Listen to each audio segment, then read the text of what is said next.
wabarakatuh. Apa kabar semuanya? Semoga pada sehat-sehat semua ya. Balik lagi nih dengan saya Fauzul Rahman Nur Hakim. Kali ini kita akan meneruskan video yang sebelumnya pernah kita bahas nih. Bagi yang belum melihat videonya, nanti bisa dicek di deskripsi ya. Yuk kita lanjut. Oke, yang pertama adalah membran plasma. Membran plasma sendiri bersifat semi-permeable yang hanya bisa dilalui oleh zat-zat tertentu dan berfungsi mengatur transportasi zat antar sel. Selanjutnya yang kedua adalah sitoplasma. Sitoplasma berupa cairan sel yang di dalamnya terdapat berbagai organel sel. Yang pertama, vakuola. Vakuola berfungsi sebagai tempat keluar masuknya molekul ke dalam sel. Yang kedua, mitokondria. Mitokondria berfungsi sebagai tempat pembentukan energi untuk keperluan sel. Organel ketiga adalah ribosom. Ribosom berfungsi sebagai tempat sintesis protein yang ditemukan bebas di dalam sitoplasma. Yang keempat adalah retikulum endoplasma. Retikulum endoplasma dibagi menjadi dua ya.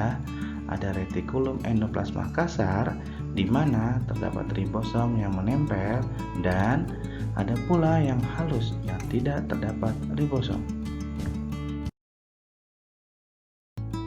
Selanjutnya adalah badan Golgi. Bentuknya pipi bersusun dan berfungsi untuk menghasilkan enzim dan membentuk lisosom. Sedangkan lisosom berfungsi untuk proses pencernaan pada sel. Selanjutnya ada organel sentriol. Sentriol merupakan perkembangan dari sentrosom yang berfungsi untuk melakukan pembelahan sel. Selanjutnya, peroksisom.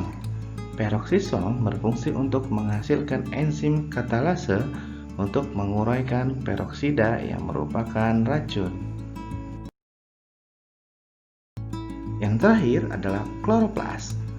Organel ini hanya dapat ditemukan di sel tumbuhan yang berfungsi sebagai tempat fotosintesis. Oke, saya lanjut lagi ya. Yang ketiga adalah inti sel atau nukleus. Inti sel atau nukleus merupakan organel sel terbesar dalam sel eukariotik. Masih ingat kan sel eukariotik yang sebelumnya? Di mana diselubungi oleh membran inti yang berfungsi sebagai pengatur segala aktivitas sel dan di dalamnya terdapat seluruh informasi genetik suatu organisme. Oke teman-teman, sel ketika berkumpul dengan bentuk dan fungsi yang sama, maka akan terbentuklah suatu jaringan. Nah, jaringan hewan dan jaringan tumbuhan berbeda susunannya. Yuk kita bahas biar lebih paham.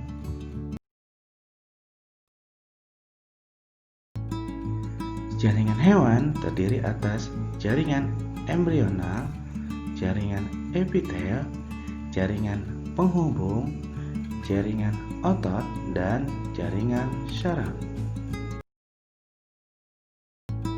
Bukan hanya jaringan hewan aja nih yang kita bahas, jaringan tumbuhan juga nggak mau kalah dong. Jaringan tumbuhan terbagi atas jaringan meristem dan jaringan permanen atau dewasa. Jaringan meristem adalah jaringan yang sel-selnya selalu aktif membelah, sementara jaringan permanen atau jaringan dewasa terdiri atas jaringan epidermis, jaringan parenkim, jaringan penguat, dan jaringan pengangkut. Nah, teman-teman, kumpulan dari berbagai macam jaringan yang berbeda akan membentuk suatu kesatuan untuk melakukan fungsi kerja tertentu yang disebut dengan organ. Pada organ hewan dan tumbuhan memiliki perbedaannya loh. Mau tahu bedanya? Yuk kita bahas. Yang pertama, organ pada tumbuhan. Organ pada tumbuhan contohnya daun, batang, dan akar.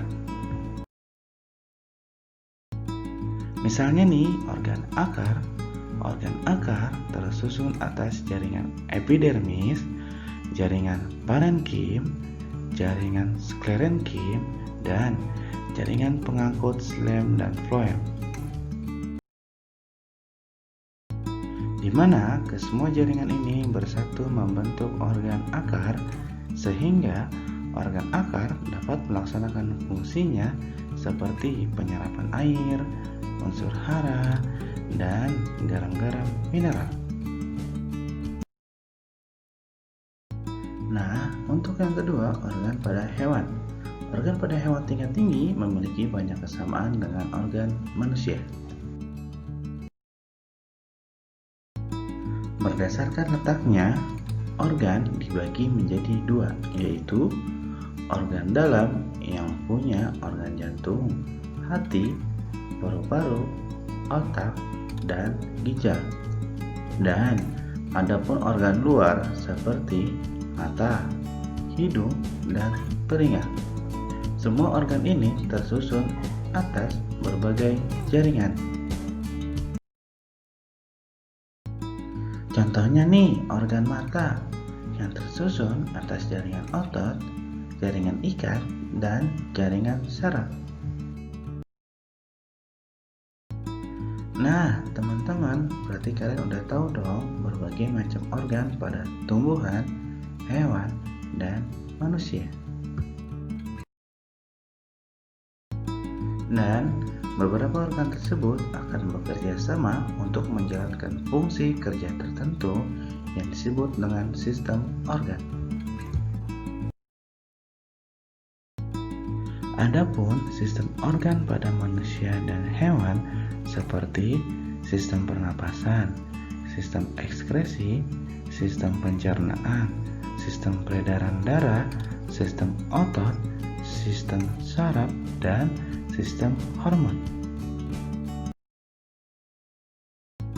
Contohnya nih, pada sistem pencernaan terdiri atas organ mulut, kerongkongan, lambung, usus halus, usus besar, dan anus. Nah, kumpulan dari semua sistem organ ini akan membentuk yang dinamakan organisme. Seperti kita manusia, hewan, maupun tumbuhan. Jadi, teman-teman, dari yang kita pelajari ini dapat kita simpulkan bahwa tubuh kita tersusun begitu kompleksnya dari jutaan hingga miliaran sel yang menjalankan fungsi masing-masing membentuk organisme seperti kita.